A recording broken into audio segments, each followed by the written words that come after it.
할렐루야, 오늘도 좋은 날입니다. 요나서 3장 9절에서 10절 말씀 묵상입니다. 오늘은 심판을 돌이키게 하는 회개라는 제목으로 말씀을 나누도록 하겠습니다. 결국 요나가 전하는 복음을 듣고 니느웨의 왕과 백성들은 진심으로 자신의 죄를 회개하고 악한 행동에서 돌이켰습니다. 사실 성경에서는 니느웨의 죄악이 얼마나 큰지 요나서 1장 2절에서 그들의 악독이 하나님 앞에 상달되었다라고 말합니다. 이 표현은 구약적 표현으로 하나님이 심판하지 않을 수 없는 마지막 한계 지점에 도달했다는 표현입니다. 소돔과 고모라가 심판을 받기 전에, 노아의 시대에 심판이 임하기 전에 동일하게 성경은 그들의 죄악이 내 앞에 상달되었다라고 말합니다. 이는 니느웨도 심판을 피할 수 없는 지경이라는 것입니다. 그래서 9절에서 누가 알겠느냐, 회개할 때 하나님께서 그 마음을 바꾸셔서 자비하심으로 그분의 무서운 진노를 돌이키실지, 이 9절의 뉘앙스도 심판은 이미 정해진 것입니다. 그런데 누군가 옆에서 깐죽거리면서 혹시 아냐? 회개할 때 그분이 마음을 바꾸실지 믿져야 본전이다, 이런 분위기라는 것입니다. 그런데 중요한 것은 이미 정해진 심판임에도 불구하고 사랑 많으신 하나님은 결국 니느웨 사람들이 진심으로 회개할 때 그 심판을 거두셨다는 것입니다. 10절에서 하나님이 그들이 행한 것, 곧 그 악한 길에서 돌이켜 떠난 것을 보시고 하나님의 뜻을 돌이키사 그들에게 내릴 것이라고 말씀하신 재앙을 내리지 아니하셨다라고 말합니다. 즉 진정한 회개를 했을 때 이미 정해진 심판조차 피하게 하셨다는 것입니다. 그렇다면 우리는 여기에서 진정한 회개가 무엇인지 질문해야 합니다. 진정한 회개는 입술만으로 고백하는 것이 아닙니다. 참된 회개는 반드시 죄를 버리는 행동이 따라와야 합니다. 만일 우리가 우리의 죄를 자백하면 그는 미쁘시고 의로우사 우리의 죄를 사하시며라고 했습니다. 이 말씀의 자백은 단순히 입술의 고백을 뜻하지 않습니다. 이것은 구체적인 삶의 현장에서 죄악된 행동을 고치는 것입니다. 그 악한 길에서 떠나는 것입니다. 바로 여기에서 하나님께서 니느웨를 용서하신 이유입니다. 어느 시대에나 참된 하나님의 부흥이 일어날 때 입술뿐인 회개가 아니라 행동을 고치는 회개가 일어납니다. 역대하 7장 14절에서 내 이름으로 일컫는 내 백성이 그들의 악한 길에서 떠나 스스로 낮추고 기도하여 내 얼굴을 찾으면 내가 하늘에서 듣고 그들의 죄를 사하고 그들의 땅을 고치리라. 이 말씀이 그대로 임한 경우가 바로 니느웨 사건입니다. 부흥은 하나님의 백성들이 그 악한 길에서 떠나는 행동적 결단과 함께 스스로 낮추는 겸손, 그리고 하나님의 얼굴을 구할 때입니다. 여기서 하나님의 얼굴을 구한다는 것은 원어적 의미가 하나님의 은혜와 자비를 구하는 것입니다. 그때 비로소 하나님께서 내가 하늘에서 듣고라고 말씀하십니다. 우리의 죄가 하나님과 나 사이를 막고 있을 때 우리가 드리는 수많은 기도는 하나님 앞에 사실 연락될 수가 없습니다.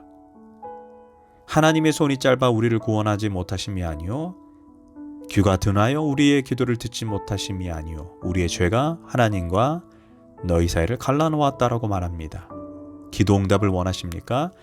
그러나 기도 응답 이전에 나와 하나님 사이에 막고 있는 그 죄를 먼저 살펴봐야 합니다. 있다면 철저하게 버려야 하고 그 죄로부터 떠나야 합니다.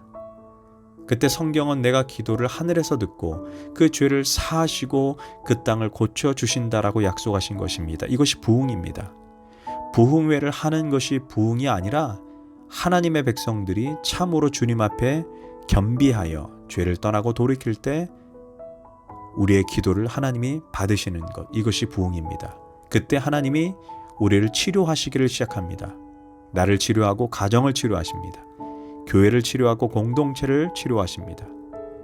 특별히 요엘서 2장 12절에서 14절을 주목해야 합니다.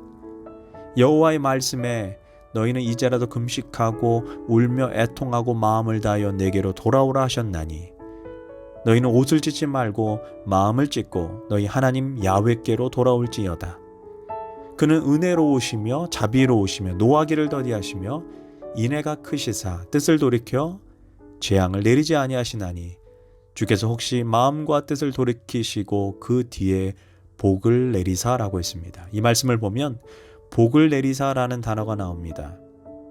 성경은 언제나 축복 이전에 회개를 강조합니다. 회개 없는 축복이 없습니다. 오늘날 현대교회의 비극은 회개 없는 축복이 강조되고 있습니다. 우리는 회개는 강조하지 않고 단지 축복만 구하고 있습니다.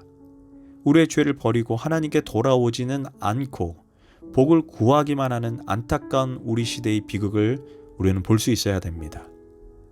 성경은 언제나 축복 이전에 회개, 부흥 이전에 회개를 강조합니다. 하나님께서 니느웨의 성의 왕과 그 백성들이 참으로 회개할 때 이미 결정된 하나님의 심판조차 돌이키셨습니다. 여기서 우리가 깨닫게 되는 진리는 아무리 잔혹하고 아무리 흉악하고 도저히 용서받지 못할 극악무도한 죄라도 회개할 때 우리 하나님은 용서해 주신다는 것입니다. 그러나 정말 아이러니한 것은 극악무도한 니느웨 백성들은 회개하라는 말에 옷을 찢고 마음을 찢는 그리고 그 죄를 돌이키는 회개 운동이 일어납니다. 반면 동시대에 살았던 선민 이스라엘은 회개하라는 말에 선지자의 말이 듣기 싫다 해서 그냥 죽여버렸습니다. 요나의 동시대 선지자가 호세아입니다. 그때 하나님은 수많은 선지자를 선민 이스라엘에게 보냈지만 그들은 회개는커녕 아예 선지자를 죽였고 가두었습니다. 실제로 호세아가 아무리 외치고 또 외쳐도 강팍한 이스라엘은 불법과 거짓, 살인, 음란, 우상숭배를 포기하지 않았습니다. 반면 아이러니하게도 이방인 니느웨 백성, 아주 죄악되고 극악무독한 그 니느웨 백성은 회개하라는 메시지에 베옷을 입고 죄를 뿌리고 금식까지 하면서 애통하며 회개를 했다라는 것입니다. 결국 니느웨 백성들은 심판을 받지 않게 됩니다. 반면 회개하지 않는 굳은 마음을 가진 이스라엘은 하나님께서 아수르를 징계의 몽둥이로 사용하여 사정없이 내리치고 끝내는 아수르에게 멸망하게 합니다.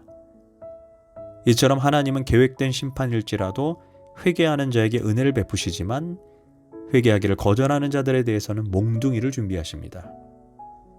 그러나 니느웨에게도 어느 정도 정해진 시간만 허락된 것처럼 회개할 시간이 정해졌던 것처럼 우리에게도 회개의 시간이 영원하진 않습니다. 우리는 하나님의 엄중한 심판이 있기 전에 회개의 자리로 나아가야 합니다. 그리고 나의 죄를 철저하게 하나님 앞에 고백함으로 그 심판이 임하지 않게 우리가 깨어 있어야 합니다. 기도하겠습니다. 하나님, 우리의 마음이 회개하기를 거절한 이스라엘이 아니라 회개하기로 결정한 니느웨가 되기를 원합니다. 예수님의 이름으로 기도합니다. 아멘.